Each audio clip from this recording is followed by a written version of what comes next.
त्यांचा जो सगळा मीडिया आहे तो असं पसरवायचा प्रयत्न करतोय की भारतानं जी काही हवाई हल्ल्यासाठी विमानं वापरली त्यातली 5 विमानं पाकिस्ताननं पाडली. आता तुम्ही सगळ्या वेस्टर्न मीडियात बघितलं तर ही हेडलाईन दिसते की Pakistan claims shot down 5 Indian plains. तर एक न्यारेटिव्हचं युद्ध आता सुरू झालं आहे. युद्धजन्य परिस्थितीत तिथल्या अर्थमंत्र्याला आपल्या देशाची आर्थिक अवस्था काय याचा आढावा घ्यावा लागतो. कारण ती स्टेट एका अर्थानं आर्थिकदृष्ट्या कोलमडण्याच्या उंबरठ्यावर आणलं आहे. त्यामुळं युद्ध चालवणं हे पाकिस्तानला तितकंसं सोपं नाही आहे. पाकिस्तान कुठंपर्यंत हल्ला करेल याच्याविषयी शंका आहे, पण त्यांना त्यांच्या देशातल्या जनमताला प्रतिसाद देण्यासाठी काही ना काहीतरी करावं लागेल. त्यामुळे ते करतील. 2 न्यूक्लिअर पॉवरमधलं युद्ध व्हावं असं अमेरिकेला वाटणार नाही. अमेरिका कुठल्याही बाजूला थेटपणे झुकेल असं मला वाटत नाही या क्रायसिसमध्ये. हत्यारांच्या पातळीवर काही प्रमाणात चीन निश्चितपणे पाकिस्तानला मदत करेल. युक्रेनच्या युद्धामध्ये अमेरिका आणि अमेरिकेची आघाडी याच्या विरोधात रशिया आणि चीन अशी एक आघाडी तयार झाली आहे. पण भारत आणि पाकिस्तानच्या संघर्षामध्ये मात्र चीन पाकिस्तानकडं आणि रशिया भारताकडं असल्याचं चित्र आपल्याला समोर येताना दिसते. भारतात जसा भारत एकसंघपणे उभा राहिलेला दिसतो तसं मला वाटत नाही की बलुचिस्तान मधले बंडखोर किंवा TPP सारखं दहशतवादी संघटन हे पाकिस्तान सोबत युद्धाच्या काळात सुद्धा उभं राहील याची शक्यता फार कमी आहे. ऐक्याची जी स्पष्ट जाणीव भारतामध्ये दिसते ती पाकिस्तानमध्ये तेवढ्या ताकदीने दिसत नाही.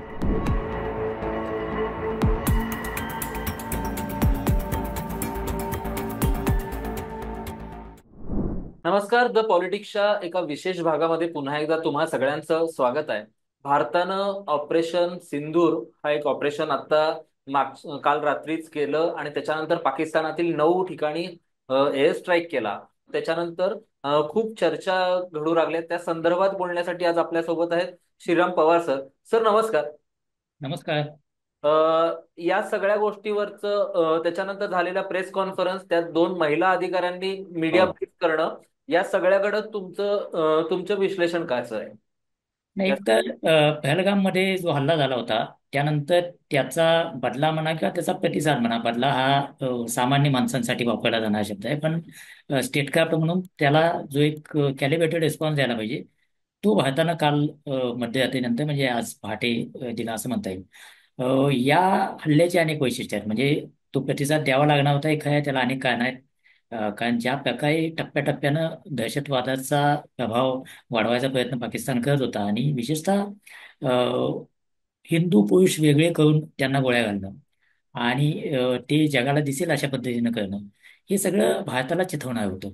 आणि त्याच्या आधीच मुने यांचं विधान की द्विराष्ट्रवादाच्या सिद्धांतासंदर्भातलं हिंदू आणि मुस्लिम एक नाहीत, म्हणजे त्याच्यातून दाखवायचं असं होतं की काश्मीरमध्ये मुस्लिम बहुसंख्य आहेत आणि ते भारतावर खुश नाही आहेत आणि त्याच्यामुळं या प्रकारचे हल्ले होत आहेत आणि भारतात हिंदू आणि मुस्लिम असे फॅक्शन आहेत असं सिद्ध करण्याचा तो एका अर्थानं डाव होता. तर तो डाव पराभूत करणं हा एकूण सगळ्या ऑपरेशन मधला महत्वाचा भाग आहे. त्याचे 2 भाग आहेत, एक डिप्लोमॅटिक ऍक्शन आणि दुसरी कायनेटिक ऍक्शन. डिप्लोमॅटिक ऍक्शन आपण केल्या मधल्या काळामध्ये सरकारमधले सगळे जबाबदार नेते किंवा सगळेच विरोधी पक्षाचे नेते सुद्धा एका अर्थाने हिंदू मुस्लिम असा हा वाद नाही हे सांगत होते. त्या अर्थानं भारत एकसंघपणे उभा होता. त्यानंतर मुद्दा होता तो कायनेटिक ऍक्शन काय करायची आणि त्याच्यासाठी एक दबाव सरकारवर निश्चितपणे होता. जसा पुलवामाच्या हल्ल्यानंतर होता तसाच आत्ताच्या या पहलगामच्या दहशतवादी हल्ल्यानंतर तो दबाव होता. आणि याच्यामध्ये उद्दिष्ट सेट करणं हा सगळ्यात महत्वाचा भाग होता, ज्याच्यासाठी मला वाटतं की मागचे 14 दिवस सरकार आणि सुरक्षा यंत्रणा यांच्या बैठका चालू होत्या. त्याच्यावर अनेक कॉमेंट झाल्या वेगळे वेगळे, पण निश्चितपणे प्लॅन होत होता. हे आता आपल्याला प्लॅन प्रत्यक्षात आल्यानंतर दिसते. हा हल्ला करण्यामध्ये एक सिम्बॉलिझम आहे आणि दुसरा जो भाग आहे तो डिटर्रन्स वाढवणं आहे. त्यातला सिम्बॉलिझमचा भाग आहे तो ऑपरेशन सिंधू असं नाव देणं. त्याच्यातून एक हिंदू महिलांना विधवा करण्याचा जो प्रयत्न झाला त्याच्यात तो आम्हाला मान्य नाही असं पाकिस्तानला आंतरराष्ट्रीय समुदायाला सांगणं आणि भारतात एक त्याचा इमोशनल कनेक्ट जोडणं हा भाग त्यातला इमोशनल आहे. त्याचबरोबर हल्ला झाल्यानंतर जी माहिती देण्यासाठी जी पत्रकार परिषद होती त्याच्यामध्ये 2 महिला सेना दलाच्या अधिकाऱ्यांनी माहिती देणं हा त्यातला आणखी एक सिंबॉलिक भाग होता. त्याच्यापेक्षा म्हणजे त्याला महत्व आहे सिम्बॉलिझमला आंतरराष्ट्रीय व्यवहारात आणि अशा युद्ध प्रसंगात महत्व निश्चितच असते. पण त्याच्यापेक्षा जास्त माझ्या मते महत्वाचा भाग होता तो ज्या प्रकारे टार्गेट सिलेक्ट केली आणि ज्या प्रकारे हल्ला झाला. म्हणजे 1971च्या युद्धानंतर अशा प्रकारे पाकिस्तानमध्ये खोलवर जाऊन हल्ले होणं हे पहिल्यांदाच घडते. बालाकोटचा हल्ला होता पाकिस्तानच्या हद्दीमध्ये, पण त्याची एक मर्यादा होती आणि ही मर्यादा वाढवत नेण्याचं महत्त्व समजून घ्यायला पाहिजे. भारतावर ज्या ज्या वेळेला हल्ले झाले त्या त्या वेळेला कोणत्या ना कोणत्या स्वरूपात भारतानं प्रतिकार केलेला आहे. तो संसदेवरचा हल्ला असो, मुंबईवरचा हल्ला असो, कोळी पठाणकोटचा हल्ला असो, पुलवामाचा हल्ला असो, याच्यामध्ये प्रत्येक वेळेला आपण बघतो आहोत की थ्रेट परसेप्शन जे आहे, की तुम्ही जर भारतात दहशतवादी हल्ला केला तर तुम्हाला किंमत मोजावी लागेल, याच्यासाठीचं थ्रेट परसेप्शन हे टप्प्याटप्प्यानं वाढत गेलेलं आहे. म्हणजे आधी आपल्याकडून कोवर्ट हल्ले होत होते, जाहीर न करता सर्जिकल स्ट्राईक करायचे आणि पाकव्याप्त काश्मीरमधले दहशतवाद्यांचे तळ उद्ध्वस्त करायचे. अशा प्रकारचं साधारणपणे हल्ल्यांचं स्वरूप होतं. त्यानंतर ओव्हर हल्ला झाला तो उळीचा झाला. जाहीरपणे हल्ला झाल्यानंतर आपण सांगितलं की उळीमध्ये आम्ही सर्जिकल स्ट्राईक केला. त्यानंतरचा बालाकोटचा हल्ला हा भारतानं जे कारगिलच्या युद्धामध्ये सुद्धा केलं नव्हतं, ते हवाई हद्द ओलांडून पाकिस्तानच्या हद्दीत जाऊन बालाकोट मधला दहशतवादी तळ उद्ध्वस्त केला आणि त्यातून एक नवा डिटेल्स घालून द्यायचा प्रयत्न होता की असं कराल तर आम्ही प्रसंगी न्यूक्लिअर थ्रेट वगैरे सगळं बाजूला ठेवून तुमच्या प्रदेशात हल्ला करू असं सांगण्याचा प्रयत्न होता. पण त्यानंतर सुद्धा आपण असं बघतो आहोत की हळू छोटे छोटे हल्ले करत शेवटी पहलगामचा हल्ला झाला. म्हणजे पाकिस्तानला डिटर्न्स म्हणून आपण हल्ले करतो, त्याची एक युटिलिटी मर्यादित आहे. म्हणजेच यावेळचा प्रतिसाद हा त्याच्या पुढे जाऊन देणं आवश्यक होतं. आता पुढे जाऊन देण्यामध्ये काय पर्याय आहेत याच्यावर स्ट्रॅटेजिक कम्युनिटीमध्ये चर्चा होती. मग लिमिटेड युद्ध करायचं, पाकव्याप्त काश्मीरमध्ये हल्ला करायचा, सर्वंकष युद्धाचा प्रयत्न करायचा, टार्गेटेड असॅसिनेशन करायची आणि दहशतवादी तळांवर हल्ले करायचे, या प्रकारचे ऑप्शन होते. त्यातला दहशतवादी तळांवर टार्गेटेड हल्ले करण्याचा ऑप्शन भारतानं निवडला असं कालच्या हल्ल्यावरून आपल्याला दिसते. आता हा का निवडला याचे काही अंदाज आपण बांधू शकतो. त्यामध्ये महत्वाचं कारण असं आहे की जी 9 टार्गेट ठरवली ती सगळीची सगळी दहशतवादी तळ आहेत किंवा दहशतवाद्यांशी संबंधित ठिकाण आहेत. त्याच्यामध्ये एकही टार्गेट हे सिव्हिलियन नाही आहे आणि एकही टार्गेट पाकिस्तानचा लष्करी तळ नाही किंवा पाकिस्तानची लष्करी इस्टॅब्लिशमेंट नाही आहे. याच्यातून आपण दाखवू असं इच्छितोय किंवा इंटरनॅशनल कम्युनिटीला पण असं सांगू इच्छितोय की तुम्ही भारतात, पाकिस्ताननं दहशतवाद्यांमार्फत भारतात हल्ला केला तर तो आम्हाला मान्य नाहीच, पण त्याला आम्ही उत्तर देताना आम्ही एक रेस्ट्रेन पाळतो आहोत. आम्ही दहशतवादी तळ उद्ध्वस्त करू, दहशतवाद्यांचे अड्डे इन्फ्रास्ट्रक्चर उद्ध्वस्त करू, पण आम्ही पाकिस्तानच्या लष्करी तळांवर पण हल्ले केले नाही ज्याच्यातून पाकिस्तानला अ, युद्ध एस्केलेट करण्याची किंवा सर्वंकष युद्धाकडे जाण्याची मुभा मिळावी किंवा संधी मिळावी. ती मर्यादा आम्ही पाळतो. सिव्हिलियनवर हल्ले करत नाही आहोत. आणि तो एक मॉरल बॉन्डिंग असतं कुठल्याही स्टेट करतो, तीही आम्ही पाळतो. पण दहशतवाद्यांची मात्र आम्ही गय करणार नाही. अशा प्रकारचा संदेश देण्याचा एक अतिशय स्मार्ट असा प्रयत्न या हल्ल्यातून झालेला आहे. आणि मला वाटते की त्याच्या मागचं प्लॅनिंग, खूप प्रिसिजन, कॅलिब्रेटेड अटॅक, हे सगळं जर बघितलं तर खूप काळजीपूर्वक विणलेला हा हल्ला आहे असं मला वाटतंय. तर याआधी आपण स्ट्राईक केले त्यामध्ये खास करून एलओसीच्या अवतीभोवतीचे असं सगळे असं. स्ट्राईक होते. पण यावेळी आयबीच्या पुढे जाऊन 100 किलोमीटर पर्यंत आपण हो. स्ट्राईक करतोय.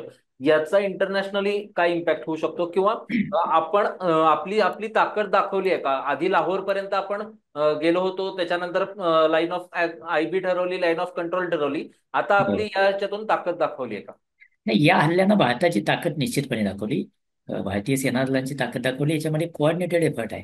म्हणजे इंटेलिजन्स गॅदरिंग आहे, जिथे जिथे हल्ले केले ते सगळे नोन ते लॉन्चपॅड किंवा प्रशिक्षणाचे तळ आहेत. त्यामुळे तो इंटेलिजन्सचा भाग आहे. त्याशिवाय हवाई दलाचा त्याच्यामधला सहभाग आहे, लष्कराचा सहभाग आहे आणि वापरलेली हत्यारे आहेत. त्याच्यामध्ये स्काल्प आणि हॅमर नावाची जी काही बॉम्ब आणि मिसाईल वापरली त्याची पण वैशिष्ट्य आहेत. म्हणजे बॉम्ब हॅमर सारखा जे हत्यार वापरलं आपण, ते खूप पंख सुद्धा फोडू शकेल अशा प्रकारचं हत्यार आहे.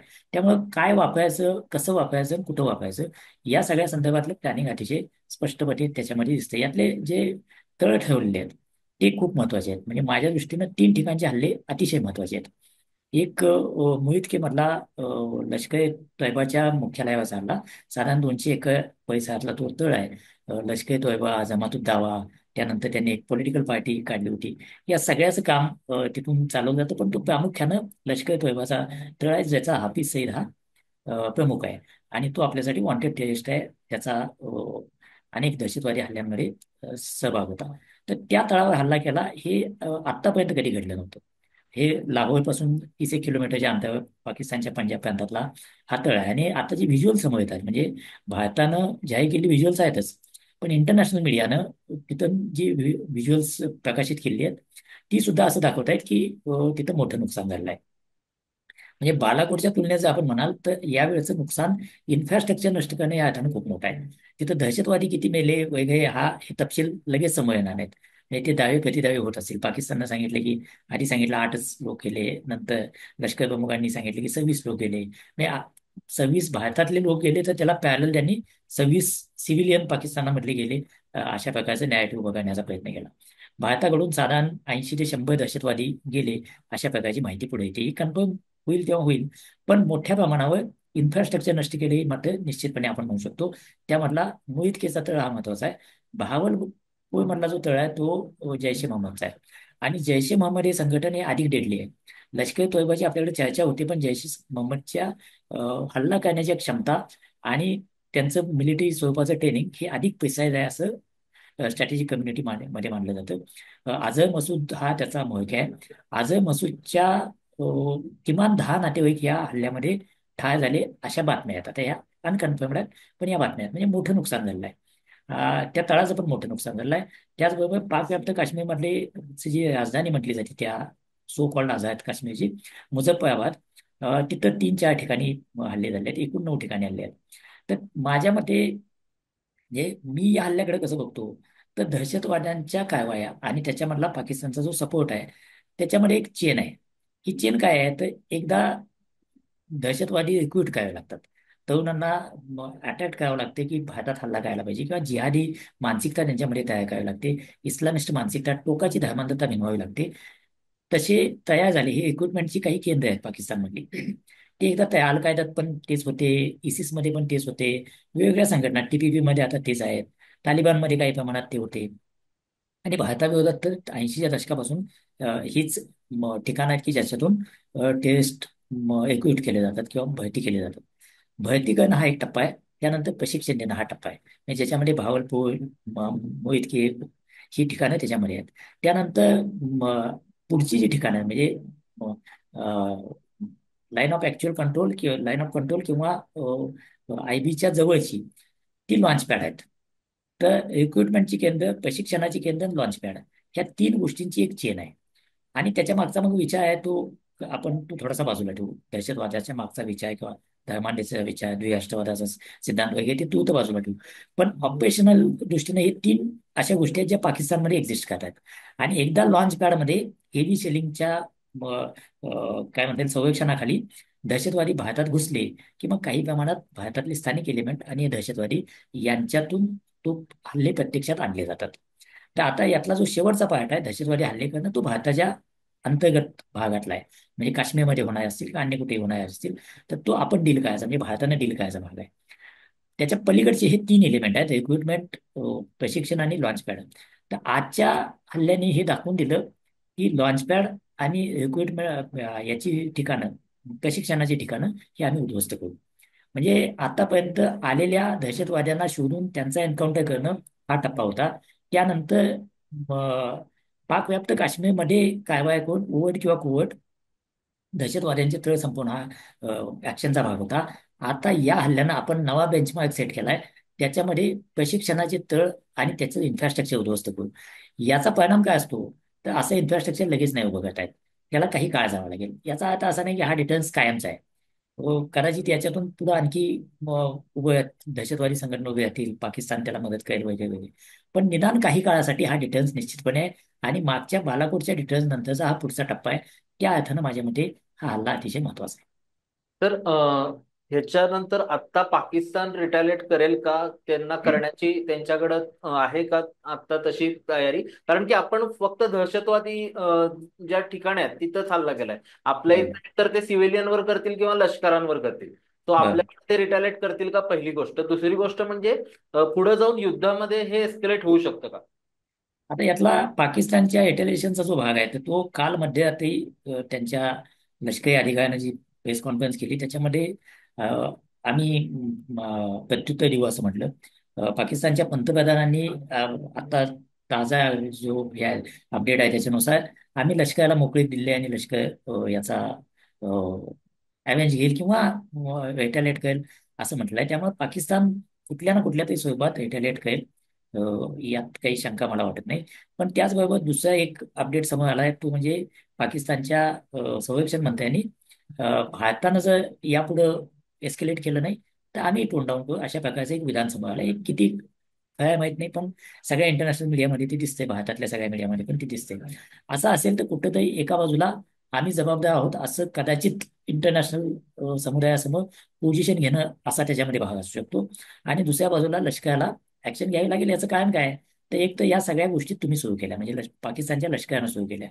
आणि त्यानंतर आता ज्या प्रकारे धक्का देऊन अ, पाकिस्तानवर हल्ला झाला, त्या धक्क्यानंतर आम्ही काहीतरी करतो आहोत हे दाखवणं पाकिस्तानला. कारण पाकिस्तानमध्ये लष्कर कायम पोझिशन काय घेतं, तर आम्ही भारताच्या बरोबरीचे आहोत, आम्ही काही कमी नाही आहोत, किंवा अनेक वेळा आम्ही भारतापेक्षा सहज आहोत, असं त्यांचा इंटरनल नॅरेटिव्ह प्रस्थापित करण्याचा प्रयत्न असतो. आता त्या नॅरेटिव्हला धक्का बसलाय, कारण तुमच्या नाकावर टिचून आत येऊन, म्हणजे भारतानं हवाई हद्द ओलांडणे, पण तुम्ही ज्यांना संरक्षण देतात त्यांचे तळ उद्ध्वस्त केले आहेत आणि त्याची व्हिज्युअल आता जगासमोर आहेत. त्यामुळं एका अर्थानं पाकिस्तानी लष्कराच्या प्रतिष्ठेचा प्रश्न तयार झाला आहे. भारताच्या दृष्टीनं दहशतवादी तळ उद्ध्वस्त केले, पहलगामचा एका अर्थानं बदला घेतला आणि प्रत्युत्तर दिलं, इथं विषय संपतो, म्हणजे आपल्या दृष्टीनं अध्याय संपतो. पण पाकिस्तानला तसं संपवता येणं खूप कठीण आहे. कारण बालाकोट नंतर सुद्धा त्यांनी त्यांची विमानं भारतीय हवाई अड्ड्यापर्यंत आणली होती. आणि त्या एक्सचेंजमध्ये एक भारताचं विमान पडलं पण होतं. आणि तो कॅप्टन अभिनंदन नावाचा आपला विमान दलाचा एक अधिकारी चुकून का असेना पाकिस्तानच्या हातीत गेला, आणि ते माहिती आहे आपल्याला. त्यानंतर ते टेन्शन कमी करण्याचे अनेक प्रयत्न करावे लागले. तर आता पाकिस्तानच्या इंटरनल नॅरेटिव्ह जे आहे, ते एक तर सिव्हिलियन मोठ्या प्रमाणावर भारताच्या हल्ल्यामध्ये मारले गेले, काही लहान मुलं आणि महिला मारल्या गेल्या, असं ते पुन्हा पुन्हा सांगतायत. म्हणजे ते एक निमित्त तयार करतायत की रिटॅलिएशनचं. दुसरा जो भाग आहे तो त्यांचा जो सगळा मीडिया आहे, तो असं पसरवायचा प्रयत्न करतोय की भारतानं जी काही हवाई हल्ल्यासाठी विमानं वापरली, त्यातली 5 विमानं पाकिस्ताननं पाडली. आता तुम्ही सगळ्या वेस्टर्न मीडियात बघितलं तर ही हेडलाईन दिसते की Pakistan claims shot down 5 Indian plains. पण त्याला भारतानं कन्फर्मेशन दिलं नाही असं इथे म्हणतात. तर एक नॅरेटिव्हचं युद्ध आता सुरू झालं आहे. म्हणजे भारताच्या बाजूनं प्रिसाइजली हल्ले केले आणि दहशतवाद्यांचे तळ उद्ध्वस्त केले, ऑपरेशन सिंधू नाव देणं वगैरे वगैरे, हे एक नॅरेटिव्ह आहे. आणि पाकिस्तानच्या बाजूनं हल्ले सिव्हिलियनवर झाले आणि आम्ही भारताची 5 प्लेन पाडली. आता या नॅरेटिव्ह मधून एक पाकिस्तानमध्ये तिथल्या सामान्य नागरिकांमध्ये जोश व्हायचा प्रयत्न आहे, किंवा लष्करामध्ये जोश व्हायचा प्रयत्न आहे की आम्ही भारताला जशास तसं प्रत्युत्तर देऊ शकतो, देऊ इच्छितो. आता हे प्लेन पाडल्याचं ऑफिशियल कन्फर्मेशन कुठूनच नाही आहे. त्यामुळं तो कदाचित कांगावाच असण्याची शक्यता जास्त. या सगळ्या पार्श्वभूमीवर पाकिस्तान उत्तर देईल का, तर उत्तर देईल अशी शक्यता जास्त. आता ते उत्तर कुठल्या मर्यादेत असेल, तर त्याच्यावर अनेक गोष्टी चा प्रभाव असू शकतो. एक तर भारतानं आपली कमिटमेंट दाखवली आहे की आम्ही हल्ला केला आणि तुम्ही उत्तर द्याल तर त्याच्यावर आणखी प्रत्युत्तर आपण देऊ, आणि ते आता निश्चित आहे, त्याच्यात काही शंका नाही आहे. त्यामुळे कुठं पण पुढे न्यायचं तर हे पाकिस्तानला ठरवावं लागेल. सर्वंकष युद्ध केलं तर पाकिस्तानची आर्थिक अवस्था अशी नाही आहे. कारण आता जर तुम्ही बघितलं तर पाकिस्तानच्या मीडियामधले रिपोर्ट असं सांगतायत की आता आपल्याकडे काय आहे, तर आपण लष्कराच्या अधिकाऱ्यांच्या बैठका घेतल्या, एनएसएने मिटिंग घेतल्या. एनएसएने पाकिस्तानच्या नव्हे, अमेरिकेच्या संरक्षण मंत्र्यांना ब्रीफ केलं. आपले परराष्ट्र खातं वेगवेगळ्या देशांना ब्रीफ करते. हे आपल्याकडच्या हालचाली आहेत. पाकिस्तानमधल्या हालचाली काय आहेत? एका बाजूला नॅरेटिव्ह सेट करतायत, लष्करी अधिकाऱ्यांच्या त्यांनी मिटिंग घेतल्या. पण पाकिस्तानच्या अर्थमंत्र्यांनी स्वतंत्र बैठक घेतली, आणि ती बैठक पाकिस्तानच्या एकूण अर्थकारणाचा आढावा घेण्यासाठी आहे. म्हणजे युद्धजन्य परिस्थितीत तिथल्या अर्थमंत्र्याला आपल्या देशाची आर्थिक अवस्था काय आहे याचा आढावा घ्यावा लागतो. कारण ते स्टेट एका अर्थानं आर्थिकदृष्ट्या कोलमडण्याच्या उंबरठ्यावर आलेलं आहे. त्यामुळं युद्ध चालवणं हे पाकिस्तानला तितकंसं सोपं नाही आहे. भारताला पण ते खूप सोपं याच्यातला भाग नाही. आपल्याला पण खूप सर्वंकष युद्ध झालं तर आर्थिकदृष्ट्या खूप ताण येईल, त्याच्यामध्ये काही शंका नाही. आज आपण बघितलं तर भारताच्या शेअर बाजारावर झाला नाही, त्याचे कितीतरी पट अधिक परिणाम पाकिस्तानच्या शेअर बाजारावर झाला. त्यामुळे आर्थिकदृष्ट्या आपण अधिक सक्षम आहोत, मिलिटरी दृष्ट्या आपण अधिक सक्षम आहोत. पण आपल्याला एकाच वेळेला चीन आणि पाकिस्तान अशा 2 मेजर बॉर्डर आहेत. त्यामुळं कम्पॅरिझन करताना शियर नंबर कम्पॅरिझन करता येत नाही. या सगळ्या गोष्टीचा विचार केला तर पाकिस्तान कुठंपर्यंत हल्ला करेल याच्याविषयी शंका आहे. पण त्यांना डोमेस्टिक त्यांच्या देशातल्या जनमताला प्रतिसाद देण्यासाठी काही ना काहीतरी करावं लागेल. त्यामुळे ते करतील. ते अशा पद्धतीनं करतील का, म्हणजे जसं बालाकोटमध्ये झालं, काहीतरी केल्यासारखं पण दाखव झालं, पण डिएस्केलेट झालं आणि पुन्हा सगळं शांत झालं. अशा प्रकारे जातील की युद्धाला तोंड फोडणाऱ्या काही गोष्टी करतील. तसं केलं तर मात्र ती कोणाच्याच हातात राहणार नाही. मग फक्त काश्मीर आघाडी राहणार नाही. पंजाब आहे, राजस्थान आहे, गुजरात आहे. मग कयाचीच्या बाजूनं नौदलाची आघाडी असू शकते, हवाई आघाडी स्वतंत्रपणे असू शकते, आणि याच्या पलीकडं डिजिटल आणि सायबर वारफेअर असा जो नवा आयाम आहे, तो पण त्याच्यामध्ये जोडला जाऊ शकतो. त्यामुळे हे कुठल्या टप्प्यापर्यंत एस्केलेट होईल हे आज आपल्याला सांगता येणं शक्य नाही. याच्यामध्ये इंटरेस्टिंग असे 2-3 आंतरराष्ट्रीय घटक आहेत. एक आहे अमेरिका. त्या अमेरिकेला आता भारत आणि पाकिस्तानमध्ये युद्ध व्हावं असं अजिबात वाटत नाही. त्यामुळं ते प्रयत्न करतील की युद्ध होऊ नये.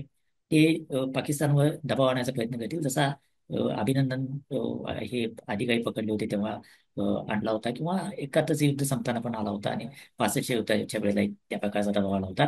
तर तसा दबाव कारगिलच्या वेळेलाही तसा दबाव पाकिस्तानवर आणला होता. तर तसा दबाव अमेरिका आणायचा प्रयत्न करेल, कारण अमेरिकेला हे युद्ध एस्केलेट व्हावं असं वाटत नाही. एक युक्रेनचं आणि दुसरं मिडल ईस्ट मधलं युद्ध सुरू असताना तिसरं मेजर युद्ध, 2 न्यूक्लिअर पॉवर मधलं युद्ध व्हावं असं अमेरिकेला वाटणार नाही. अमेरिका कुठल्याही बाजूला थेटपणे झुकेल असं मला वाटत नाही या क्रायसिसमध्ये. ते डिएस्केलेट करण्याच्या बाजूने असतील. चीन आणि रशिया यांच्या रिॲक्शन म्हणजे अधिकृत रिॲक्शन नव्हे, या रिॲक्शन या दोन्ही देशांनी तणाव कमी करावा, शांतता पाळावी वेगळेच असतील. जसं सगळं जग देतं तशा त्या रिॲक्शन असतील. पण प्रत्यक्ष ते मदत कोणाकडे करतील हा जास्त महत्वाचा भाग आहे. हे दोन्ही देश सुद्धा ओव्हरटली युद्धात येणार नाहीत. म्हणजे त्यांचे टँक, त्यांची मिलिटरी बुट्स काही युद्धात येणार नाही, ते नक्की आहे. पण ते हत्यारांची टॅक्टिकल मदत, सायबर वॉरफेअर मधली मदत, ही त्यांनी या दोन्ही देशांची ताकद खूप आहे, चीनची पण आणि रशियाची पण. तर ती काही प्रमाणात ते वापरतील का असं म्हणत आहे. यातला रशिया आणि भारताचा अलीकडे झालेला ढोलाव बघता असं दिसतंय की रशिया हा अप्रत्यक्षपणे का असेना भारताच्या बाजूने असेल. त्याच्या दुसरा व्यत्यास आहे तो चीन हा अप्रत्यक्ष का असेना पाकिस्तानच्या बाजूला असेल असं दिसतंय. म्हणजे जर तुम्ही चीन मधली जर माध्यमं बघितली तर त्यांच्याकडचं नॅरेटिव्ह हे म्हणजे पाकिस्तानातली माध्यमं असं म्हणतात की 5 प्लेन भारताची पाडली. चीन मधली माध्यमं असं सांगतात की 6 प्लेन पाडली. म्हणजे ती पाकिस्तानच्या पुढे जाऊन सांगतायत. तर हे जे नॅरेटिव्हचं युद्ध आहे तिथं, म्हणजे तिथलं जे विओगो नावाचं सोशल मीडिया आहे, त्याच्यावरचं सगळं नॅरेटिव्ह या प्रकारचं आहे की भारताला पाकिस्ताननं जशास तसं उत्तर दिलं. आणि ज्या पाकिस्तानला वीक समजलं जात होतं, तो प्रसंगी भारताला तितक्याच ताकदीचं उत्तर देऊ शकतो, छोटा देश असून सुद्धा, अशा प्रकारचं नॅरेटिव्ह मांडण्याचा प्रयत्न करतात. युद्धजन्य काळामध्ये माहितीचं युद्ध हे असतंच. आणि यातून आपल्याला दिसतं काय, तर चीन मधलं जे काही स्ट्रॅटेजिक कम्युनिटी आहे ती पाकिस्तानच्या बाजूला आहे, एवढंच त्याचा म्हटला अर्थ आहे. ते खरं आहे की खोटा आहे हा मुद्दा नाही आहे. युद्धाच्या काळात या प्रकारचे सगळ्या गोष्टी येणार नाही. आता आर्टिफिशियल इंटेलिजन्स मधून हे आणखी मोठ्या प्रमाणावर वाढणार, जे झालंच नाही ते दाखवायचा प्रयत्न होणार, हे सगळं होईल. पण आपल्याला दिसतंय काय, तर चीन मधलं निर्णय घेणारे किंवा चीन मधली स्ट्रॅटेजिक कम्युनिटी ही पाकिस्तानच्या बाजूला झुकलेली दिसती. रशियाची स्ट्रॅटेजिक कम्युनिटी किंवा रशियामधले राज्यकर्ते हे भारताच्या बाजूनं थोडेसे झुकलेले दिसत आहेत. हे आंतरराष्ट्रीय वातावरण आहे. याच्यामध्ये आता पुढे हे कसं जाईल हे पाकिस्तानच्या प्रतिसादावर प्रामुख्याने अवलंबून आहे. तर याच्यामध्ये चीन सोबत आपल्या बाजूला असलेला बांगलादेश पण महत्वाचा आहे. आणि दुसरा हो. प्रश्न माझा असा आहे की पाकिस्तानमध्ये अंतर्गत पण वादविवाद खूप आहेत. हो. बलुचिस्तान आहे. हो. त्यामुळं तिथं अंतर्गत आणखी वादविवाद होतील का ह्याचं पण काळजी पाकिस्तान घेतोय का, किंवा ती होऊ नये म्हणून अशा पद्धतीचं नॅरेटिव्ह वर तयार करतोय का? हा एक घटक निश्चितपणे असू शकतो, किंवा कुठल्याही देशामध्ये जेव्हा युद्ध सुरू होतं तेव्हा अंतर्गत प्रश्न खाली बसतात. आपल्याकडे सुद्धा एकदा हल्ला झाल्यानंतर सगळ्या विरोधी पक्षांनी सांगितलं की आम्ही मोदी सरकारसोबत आहोत, आणि ऑब्विस आहे असंच असायला पाहिजे. तर ते पाकिस्तानमध्ये म्हणजे हे सगळं एस्केलेट होण्याचं ते एक कारण आहे. ते काही नाकारता येण्यासारखं नाही. याचं कारण बलुचिस्तानमध्ये ट्रेनवर जो हल्ला झाला त्याच्यातून पाकिस्तानच्या लष्कराला थेट आव्हान बलुच बंडखोरांनी दिलं आहे. टीपीपी हे जे संघटना आहे ते दक्षिण बाजूनं अफगाणिस्तानच्या म्हणजे त्यांनी एक असं म्हटलं जाते की एक छोटा का असेना एक भूभाग असा तयार केला आहे की ज्याच्यावर त्यांचं राज्यच तयार झालेलं आहे, या टीपीपीचं, तहरीक तालिबान पाकिस्तानचं. त्यामुळं तो मेजर हे सगळं पाकिस्तानच्या लष्कराच्या प्रतिष्ठेला धक्का देणार आहे. आणि यातलं कशालाच त्यांना थेटपणे उत्तर देता येत नाही. इम्रान खानचा पक्ष थेटपणे लष्कराला काय म्हणता येईल की आव्हान देतोय. तर हे सगळं या सगळ्यातून बाहेर पडण्याचा मार्ग म्हणून पहलगामकडे बघितला असावं. पण त्याला ज्या पद्धतीनं भारतानं उत्तर दिलं, त्यानंतर आता पाकिस्तानसाठी किंवा प्रामुख्यानं त्यातल्या लष्कराच्या आणि लष्कर प्रमुखांसाठी हा प्रतिष्ठेचा मुद्दा बनण्याची शक्यता आहे की हे सगळं करून तुम्ही साधलं काय. आणि तेव्हा त्यांना ठरवावं लागेल की हे कुठंपर्यंत न्यायचं, आणि ते नेत असताना भारतात जसा भारत एकसंघपणे उभा राहिलेला दिसतो, तसं मला वाटत नाही की बलुचिस्तान मधले बंडखोर किंवा TPP सारखं दहशतवादी संघटन हे पाकिस्तान सोबत युद्धाच्या काळात सुद्धा उभे राहील याची शक्यता फार कमी आहे. त्यामुळे अंतर्गत अस्वस्थता ही पाकिस्तानच्या युद्ध प्रयत्नांना ग्रासणारी असेल. आणि त्याला कॉन्ट्रास्ट भारतामध्ये जरी मतभेद असले सरकारच्या धोरणांविषयी, सरकारच्या अनेक निर्णयांविषयी, तरी युद्धाच्या काळामध्ये देश म्हणून आपण एकत्र आहोत. पाकिस्तान म्हणजे काश्मीरमधले मुस्लिम सुद्धा ज्याच्यावर पाकिस्तानचा खूप भरोसा आहे, जो 47 मध्ये पण होता, 65 मध्ये पण होता, 71 मध्ये पण होता, या तिन्ही वेळेला लक्षात आलं की ते मुस्लिम काही पाकिस्तानच्या बाजूने उभे राहत नाहीत. बाय अँड लार्ज ते भारताच्याच लष्कराच्या बाजूने उभे राहतात. त्यामुळे आता सुद्धा ते भारताच्याच बाजूने उभे राहिलेले दिसत आहेत. तर ऐक्याची जी स्पष्ट जाणीव भारतामध्ये दिसते ती पाकिस्तानमध्ये तेवढ्या ताकदीने दिसत नाही. तो एक मोठा प्रश्न पाकिस्तानमध्ये निश्चितपणे असेल. तर आणि बांगलादेश आणि चीन या हा. दोन्हीचा रोल कसा वर्कआउट होईल? बांगलादेशचा खूप रोल असेल असं मला वाटत नाही, कारण बांगलादेश भारत पाकिस्तान यामध्ये काही कळेल एवढी बांगलादेशची ताकद नाही आहे. अगदी चीननं उचकावलं तरी सुद्धा ते करणार नाहीत, कारण बांगलादेश अनेक अर्थानं भारतावर अवलंबून असलेला देश आहे. अ, आज नाही तर उद्या भारतानं जर समजा डोळे वटायचेच ठेवले तर ते बांगलादेशला परवडणार नसेल. त्यामुळे बांगलादेश ओपनली यात काही कळेल असं मला वाटत नाही. सहानुभूती कदाचित पाकिस्तानकडे असू शकते नव्या परिस्थितीत, पण मला नाही वाटत ते काही मिलिटरीले काही करतील. पण चीन मात्र काही हत्यार पुरवणं वगैरे या प्रकारच्या गोष्टी करू शकतो, कारण आता लढाऊ विमानं म्हणाल तर आधुनिक लढाऊ विमानं ही चीनचीच पाकिस्तानकडे आहेत. पण ती वॉर टेस्टेड नाही आहेत. भारताकडे सुदैवानं राफेल जी आहेत ती वेगवेगळ्या युद्धांमध्ये त्या राफेलचा वापर झाला आणि त्याची परिणामकारकता सिद्ध झालेली आहे. त्यामुळे ती बॅटल हार्ड ज्याला म्हणतात त्या प्रकारची आधुनिक विमानं आपल्याकडे आहेत. मग सुखोई आहेत, ही सगळी सगळ्या विमानांनी, मिग आहेत, ह्या सगळ्या विमानांनी प्रत्यक्ष युद्धामध्ये भाग घेतलाय. चीननं दिलेली जी पाकिस्तानला विमानं आहेत ती काही विमानात थेट म्हणजे युद्धात थेट भाग घेतलेली विमानं नाही आहेत, पण ती म्हटलं जातं की अत्याधुनिक विमानं आहेत. तर तो ऑलरेडी सप्लाय चीनचा आहे. वेगवेगळ्या प्रकारच्या मिसाईलच्या प्रोग्राममध्ये त्यांचा सहभाग आहे. त्यामुळं हत्यारांच्या पातळीवर काही प्रमाणात चीन निश्चितपणे पाकिस्तानला मदत करेल. तुर्कीसारखा देश आहे, तू काय करतो हा एक महत्वाचा भाग असेल. ती एक मोठी लष्करी पावर आहे, नाटो मधला देश आहे, एक तुलनेत आधुनिक देश आहे आणि एक मुस्लिम राष्ट्र आहे. तर त्यांचा म्हणजे लष्करी संघर्षातला सहभाग कसा असेल हे बघणं महत्वाचं ठरेल. बाकीचे जे मुस्लिम देश आहेत त्यातलं कुणीही पाकिस्तानच्या मदतीला लष्करीदृष्ट्या जाणार नाही, हे निश्चित आहे. मग सौदी अरब असेल, UAE असेल, मलेशिया असेल, यातलं कुणीही पाकिस्तानच्या मदतीला लष्करीदृष्ट्या जाणार नाही. तुर्कीच्या बाबतीत ती अंधुकची शक्यता असू शकते, पण तुर्की सुद्धा भारताला नाराज करेल का हा एक विचार करण्यासारखा मुद्दा आहे. त्यामुळे आंतरराष्ट्रीय पातळीवर साधारणपणे या प्रकारची परिस्थिती असेल. चीन पाकिस्तानला मदत करू शकतो, दुसरा कुठलाही देश ओव्हरटली मदत करण्याची शक्यता नाही.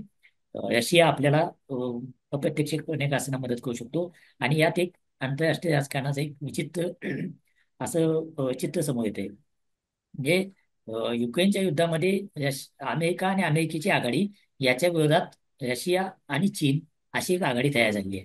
पण भारत आणि पाकिस्तानच्या संघर्षामध्ये मात्र चीन पाकिस्तानकडं आणि रशिया भारताकडं असल्याचं चित्र आपल्याला समोर येताना दिसतंय. म्हणजे हा एक आणखी एक आंतरराष्ट्रीय रिलेशन मधला एक नवा पैलू या निमित्तानं पुढे येतो.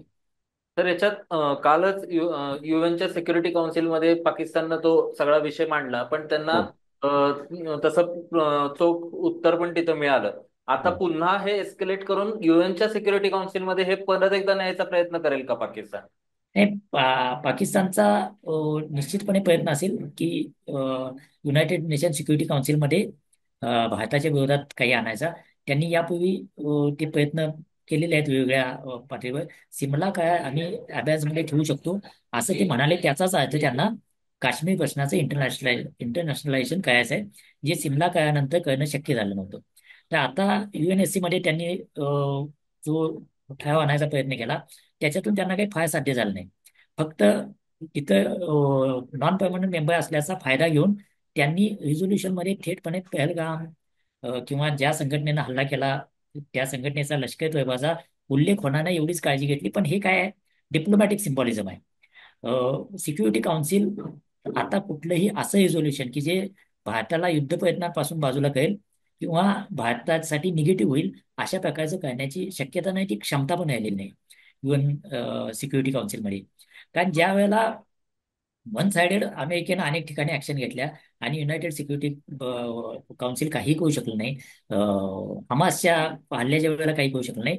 तेव्हा भारतासारख्या एका इतक्या मोठ्या सगळ्या अर्थानं प्रगल्भ असल्या आणि मिलिटरीली खूप सुपेय असल्या देशाच्या विरोधात आता काही सिक्युरिटी काउन्सिल करू शकेल हे मला वाटत नाही. फार भारत ज्याला काय म्हणता येईल की सकारात्मक ठराव करणं किंवा उपदेश करणारे ठराव करणं की आता युद्ध करू नका, युद्ध थांबवा, शांतता राहिली पाहिजे, या प्रकारचे ठराव करेल त्याच्या पलीकडे फार काही होईल असं मला वाटत नाही.